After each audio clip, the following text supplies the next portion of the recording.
চট্টগ্রাম বন্দরে New Mooring terminal সহ বিভিন্ন স্থাপনা বিদেশিদের ইজারা দেওয়ার প্রতিবাদে গণ অনশন কর্মসূচি পালন করেছে শ্রমিক কর্মচারী ঐক্য পরিষদ। আরও জানাতে যুক্ত হয়েছেন সহকর্মী আবদুল্লাহ রাকিব। রাকিব, গণ অনশন কর্মসূচি থেকে কর্মকর্তা কর্মচারীরা কি ধরনের কথা বললেন, বিস্তারিত জানাবে। তাদের পরবর্তী কর্মসূচি কি? কর্মসূচি চলছে সেটি এখনো চলমান রয়েছে। আমরা দেখছি গণ অনশন কর্মসূচিতে বিভিন্ন রাজনৈতিক ছাত্র সংগঠন সহ বিভিন্ন দল তারা এসে একাত্মতা জানিয়েছে। কেন্দ্রীয় নেতারাও এসেছেন, বিশেষ করে বিএনপির জাতীয়তাবাদী শ্রমিক দলের কেন্দ্রীয় সভাপতি সহ অন্যান্য নেতারাও এখানে এসেছেন এবং তারা যেই কথাটি বলছেন যে বন্দরের যে তিনটি কন্টেইনার টার্মিনাল, বিশেষ করে নিউমোরিং কন্টেইনার টার্মিনাল, লালদিয়াচরের একটি কন্টেইনার টার্মিনাল এবং বন্দরের বে টার্মিনাল, এর মধ্যে নিউমোরিং কন্টেইনার টার্মিনালটি অত্যন্ত লাভজনক, যেটি থেকে বন্দর প্রতি বছর যে রাজস্ব আদায় করে থাকে তার মধ্যে শীর্ষে অবস্থান করে। এই লাভজনক একটি প্রতিষ্ঠানকে বিদেশিদের হাতে তুলে দেওয়া এটি একটি চক্রান্তের অংশ বলছেন তারা, এবং তারা এই দাবিতে দীর্ঘ সময় আন্দোলন করছেন। এর আগে আমরা দেখেছি লং মার্চ কর্মসূচি, মানববন্ধন সহ বিভিন্ন প্রতিবাদ সমাবেশ, মিটিং সহ নানা ধরনের কর্মসূচি পালন করছে। এর ভিত্তিতে এই ধরনের কর্মসূচি যখন চলছে, পরবর্তীতে বন্দর কর্তৃপক্ষ নগর পুলিশের মাধ্যমে বন্দর এলাকায় সভা সমাবেশ নিষিদ্ধ করে একটি পরিপত্র জারি করে এবং তার ফলে বন্দর এলাকায় কোনো ধরনের সভা সমাবেশ করতে পারছে না।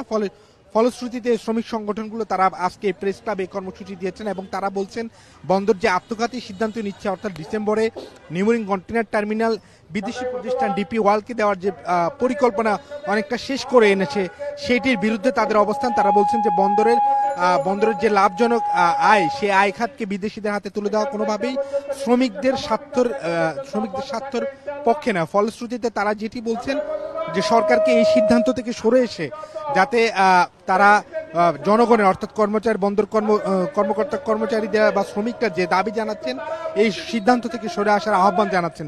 একই সাথে তারা বলছেন যে তারা বারবার সরকারকে সময় দিচ্ছেন, তাদের যে ধারাবাহিক আন্দোলন কর্মসূচি, সে আন্দোলন কর্মসূচির মধ্য দিয়ে সরকারকে বার্তা দেওয়ার চেষ্টা করছেন। তবে সরকারের পক্ষ থেকে বা বন্দর কর্তৃপক্ষের পক্ষ থেকে এখন পর্যন্ত কোনো ধরনের উদ্যোগ তারা দেখেননি। তবে তারা বলছেন যে বন্দর নানাভাবে গণমাধ্যমে বিভ্রান্তিমূলক তথ্য দিচ্ছে, সেই তথ্যটি আসলে জনগণের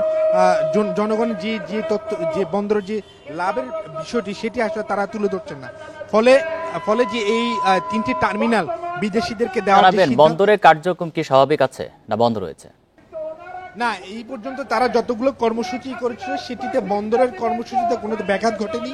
মূলত যেটি এই কর্মসূচিটি বন্দরের এলাকার প্রায় 10 কিলোমিটার এলাকার দূরে অবস্থিত, সেই প্রেস ক্লাব এলাকায় হচ্ছে। ফলে বন্দরের যে কর্মচাঞ্চল্য, সেটিতে কোনো প্রভাব পড়ছে না। তবে তারা বলছেন তারা ধারাবাহিকভাবে বন্দরে এখনো সচল রেখে তারা আন্দোলন কর্মসূচি করছেন, কিন্তু সরকার যদি তাদের দাবি দাওয়া মেনে না নেয়, ফলশ্রুতিতে তারা পরবর্তীতে যে কর্মসূচি দিবেন সেটি বন্দর অচল করে দেওয়ার তারা কর্মসূচি দেওয়ার হুঁশিয়ারি দিয়েছেন। এবং তারা বলছেন সেক্ষেত্রে তারা যে কোনো বাধা বিপত্তি বা সরকারের বিরোধী অবস্থান নিয়ে দরকার হলে তারা বন্দর রক্ষায় তারা বন্দর অচল করে আগামী দিনের যে কর্মসূচি সেটি দিবেন। এবং বন্দরের যে তিনটি স্থাপনা বিদেশিদেরকে দেওয়ার পায়তারা করছে সরকার এবং ইজারা দেওয়া অনেকটাই ঘনিয়ে নিয়ে এসেছে সরকার, সেটির বিরুদ্ধে তারা অবস্থান নিয়ে তারা বলছেন এটি বাতিল হওয়া পর্যন্ত তারা তাদের কর্মসূচি চালিয়ে যাবেন।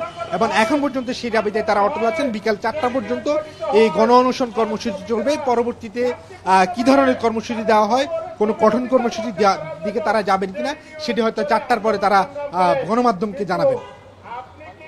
চট্টগ্রাম থেকে জানাচ্ছেন সহকর্মী আবদুল্লাহ রাকিব।